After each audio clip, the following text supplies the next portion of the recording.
Hello, and welcome to Coffee with Jesus. I am your host, Todd Uebele.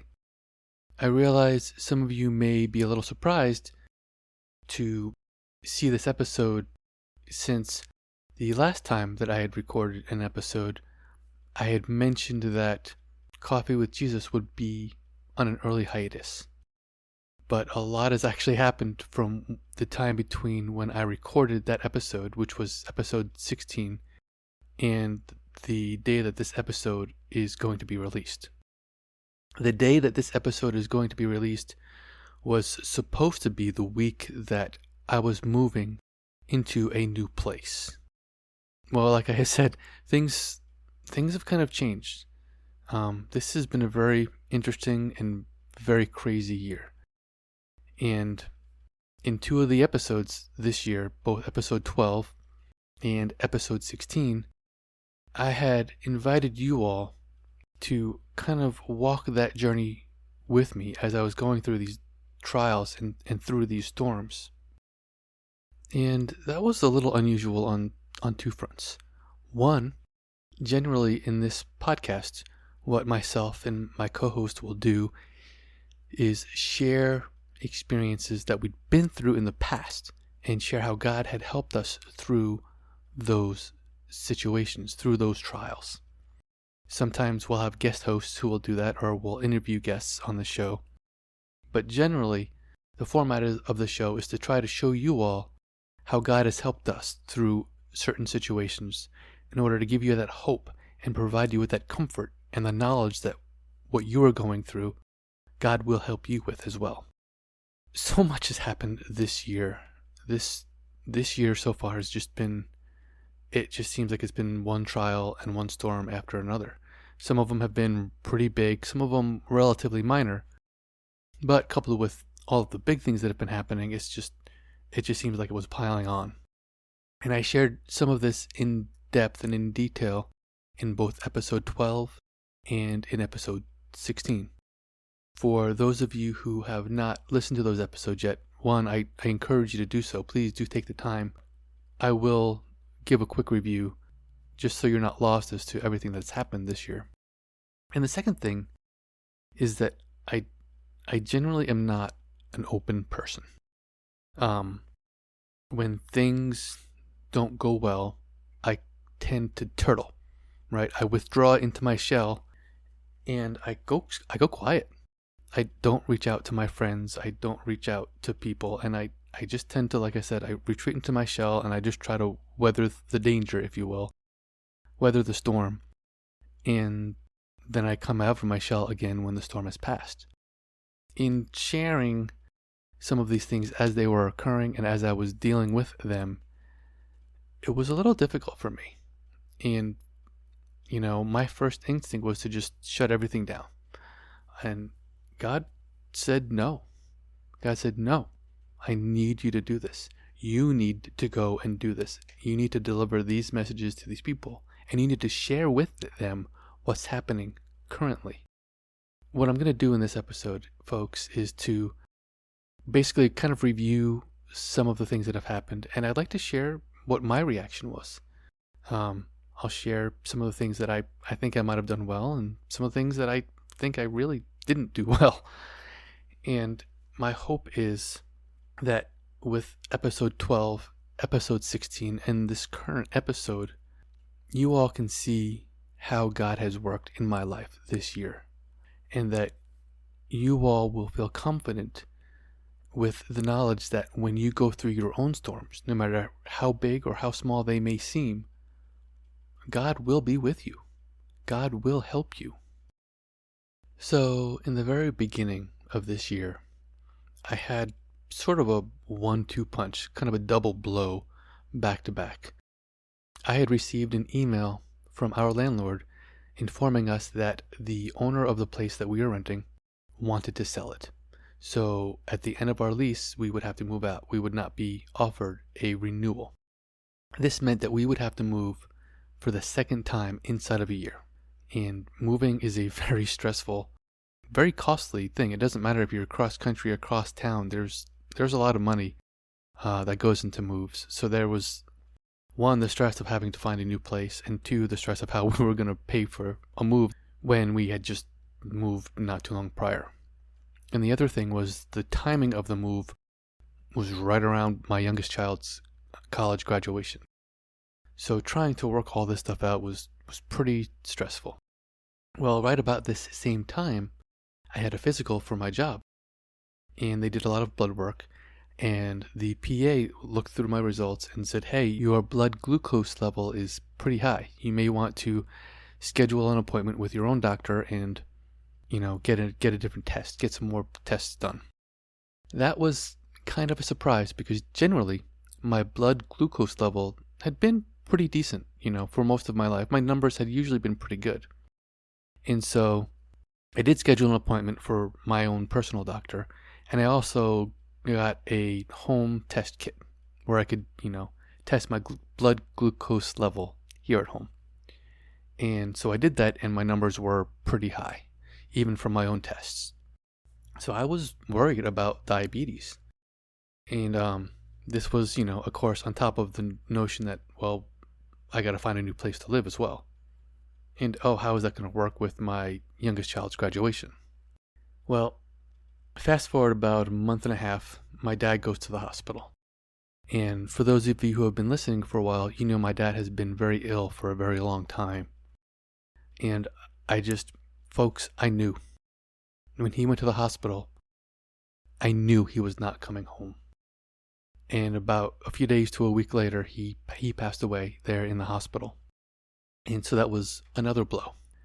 And I shared in episode 16, the same day I found out that my father had died, my oldest cat had run off.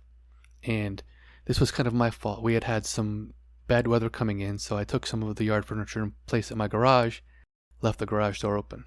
Well, somehow my cat got into the garage from our home, and with the open garage door, she just took off and, had a great time out in the neighborhood. So when I realized that my cat was missing, and then more so when I realized it was my fault, on top of the news that I had just received about my father, I'm going to be honest, I was a mess.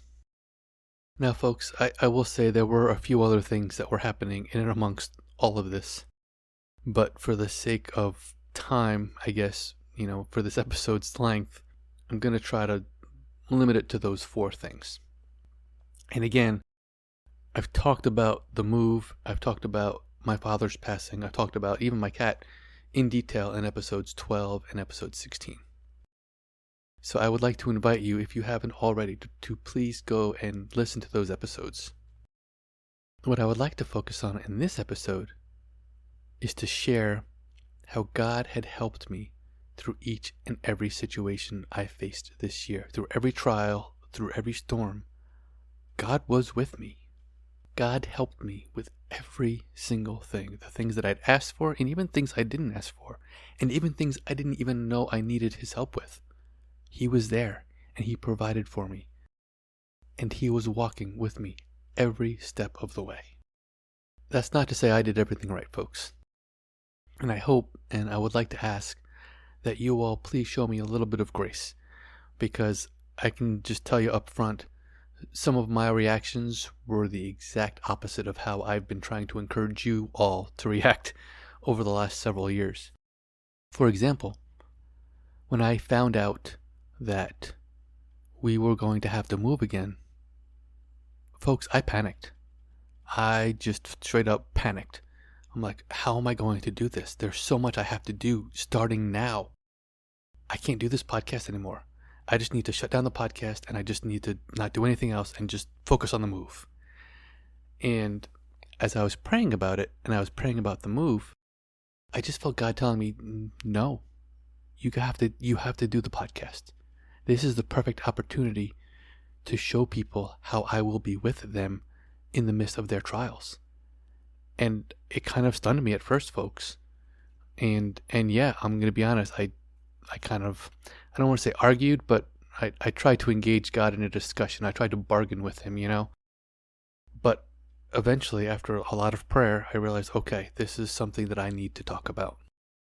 And I kind of made a deal with God, if you will. I said, all right, God, I'll still do the podcast, but there are some episodes that are going to be late. Like, we release on a bi-weekly schedule, and some of the episodes have been released every third week instead of every second week. And I think God showed me a lot of grace and a lot of patience in that release schedule. So yeah, I mean, my first reaction was to panic. And a lot of times I tell you all, hey, don't be anxious, don't panic, bring it to God, right? And I did just the opposite. I panicked.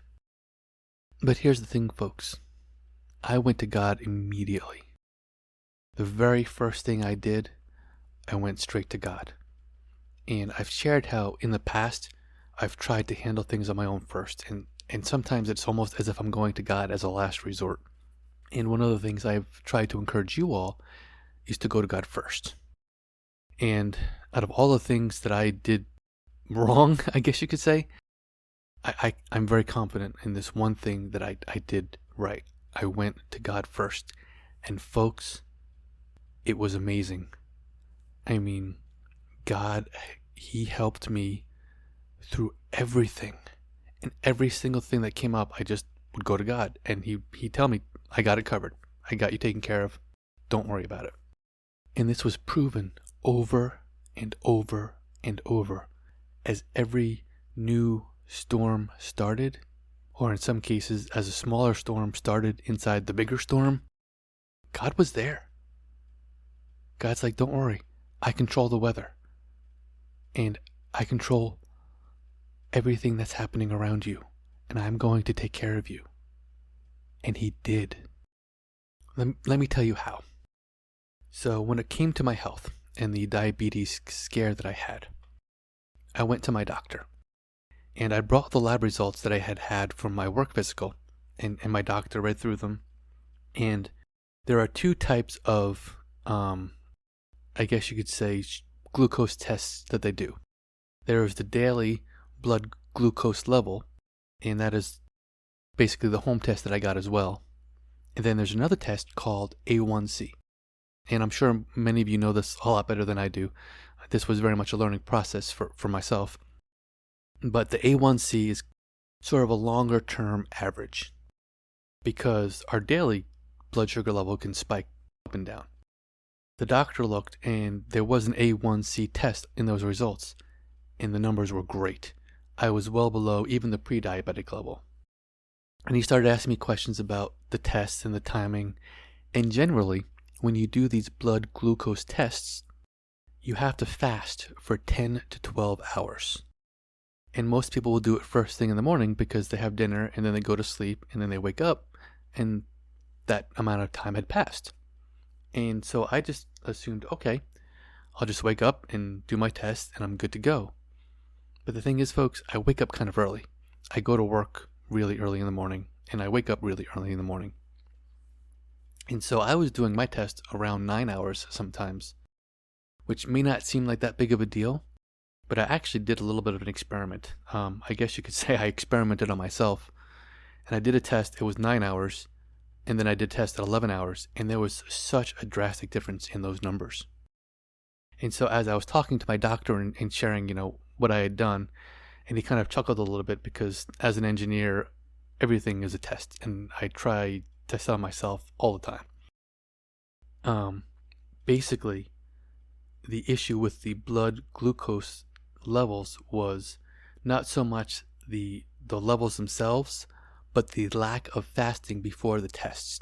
And even going back to my physical, I get to the office really early, and they did my physical really early, and even though I had not had any breakfast that morning, the time period for the fast had not passed.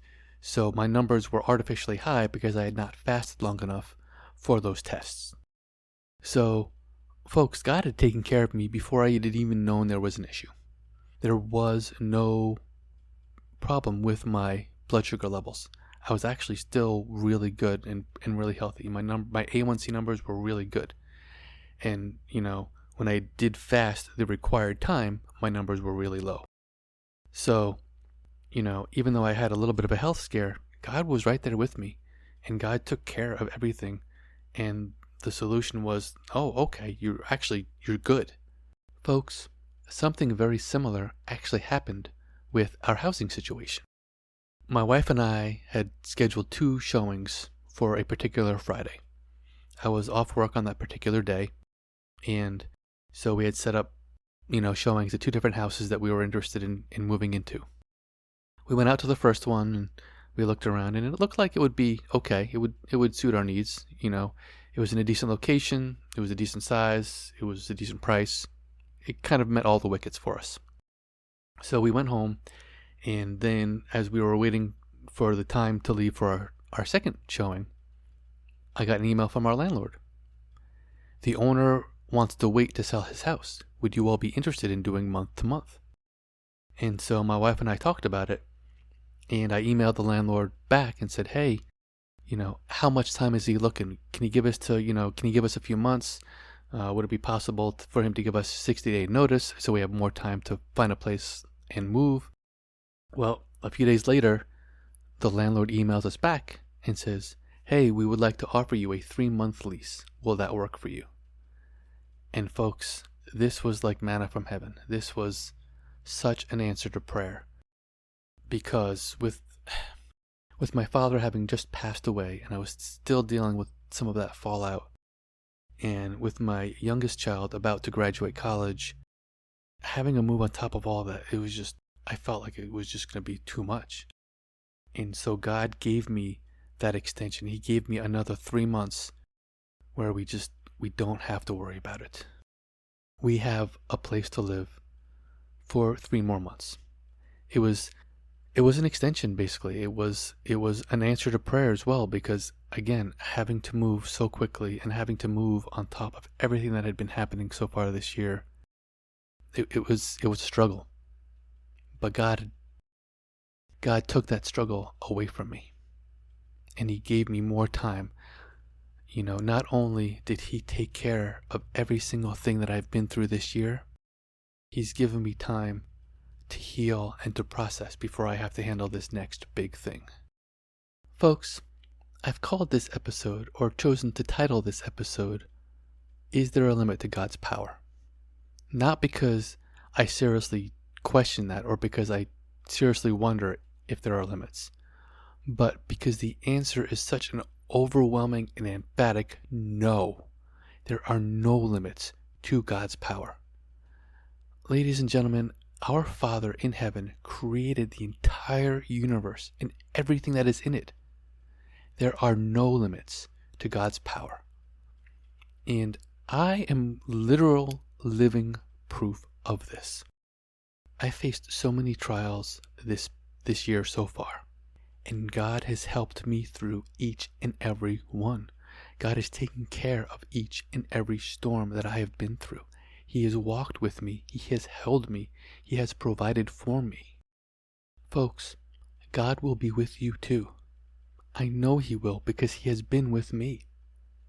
He has been with me through so much. I can tell you with firm conviction that it does not matter how big of a storm you are going through. It doesn't matter how big of a trial or tribulation or how fierce a storm. Ladies and gentlemen, God is with you. God is helping you and carrying you through, and He will take you through every storm. He will help you through every trial and every tribulation. God will be with you, and He will help you. And again, I know this because He's been with me and He has helped me. I can't count the number of times I have felt overwhelmed this year. And I can't even tell you the number of times where I just laid down on my couch, closed my eyes, and said, God, I can't do this. I need you.